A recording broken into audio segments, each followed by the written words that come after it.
Οι άνθρωποι που ζουν με άνοια αλλάζουν με διαφορετικούς τρόπους με την πάροδο του χρόνου. Οι αλλαγές μπορεί να είναι αργές και δύσκολο να παρατηρηθούν, όπως συνέβη με τη θεία Φουόγκ, η οποία στην αρχή ξεχνούσε να πάρει τα φάρμακά της και αργότερα μερικές φορές ξεχνούσε να φάει τα γεύματά της. Η άνοια είναι διαφορετική για κάθε άνθρωπο. Για τον παππού μου, μερικές αλλαγές συνέβησαν γρήγορα. Η συμπεριφορά του ήταν πέρα από τον χαρακτήρα του και έκανε πράγματα που κανονικά δεν θα τα έκανε ποτέ. Μια φορά κατέστρεψε τα πολύτιμα μπονσάι του. Άλλες φορές πέφτει σε σύγχυση και ξεχνάει να κάνει ντους ή αρνείται να αλλάξει τα ρούχα του πριν βγει έξω. Η γιαγιά αναστατωνόταν πολύ και δεν ήξερε τι να κάνει. Για να τους βοηθήσουμε, προσπαθήσαμε να μάθουμε περισσότερα για την άνοια και επισκεφθήκαμε τον γιατρό για να κάνουμε ερωτήσεις και να πάρουμε περισσότερες συμβουλές.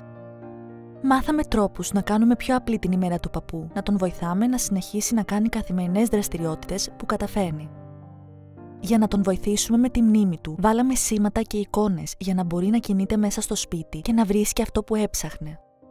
Η ρουτίνα είναι πολύ σημαντική. Παρατηρήσαμε ότι ο παππούς είναι σε καλή διάθεση το πρωί. Αυτή είναι η καλύτερη ώρα για να τον βοηθάμε να πηγαίνει στο μπάνιο για να κάνει ντους.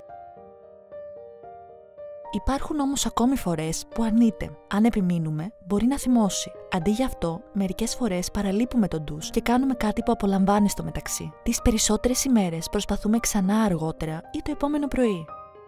Ο παππούς δεν είναι δύσκολος επίτηδες. Η άνοια τον δυσκολεύει στην επικοινωνία. Μια φορά του πονούσε το δόντι και αυτός πονούσε, αλλά δεν μπορούσε να μας πει γιατί.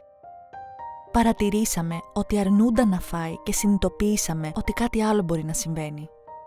Η φροντίδα για τον παππού μας έχει διδάξει να είμαστε ευέλικτοι και να δείχνουμε περισσότερη κατανόηση. Επιβραδύνουμε και τον αφήνουμε να αφιερώσει περισσότερο χρόνο σε εργασίες που τον δυσκολεύουν περισσότερο τώρα. Βάζουμε τα δυνατά μας. Είναι δύσκολο για κάποιον να έχει υπομονή συνέχεια. Ο παππούς απολαμβάνει να βοηθάει στο σπίτι. Μερικές ημέρες στρώνει το τραπέζι για δείπνο. Τον ενθαρρύνουμε, ακόμη και αν δεν το κάνει σωστά.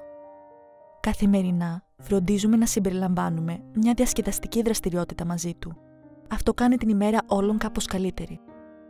Τώρα λέμε σε άλλους φροντιστές σε παρόμοια κατάσταση να προσπαθούν να τηρούν μια ευέλικτη ρουτίνα, να την αλλάζουν όταν χρειάζεται, να εστιάζουν στο να γίνονται 1 ή 2 πράγματα κάθε μέρα. Και το πιο σημαντικό, να κάνουν κάτι ευχάριστο με το αγαπημένο τους πρόσωπο που ζει με άνοια.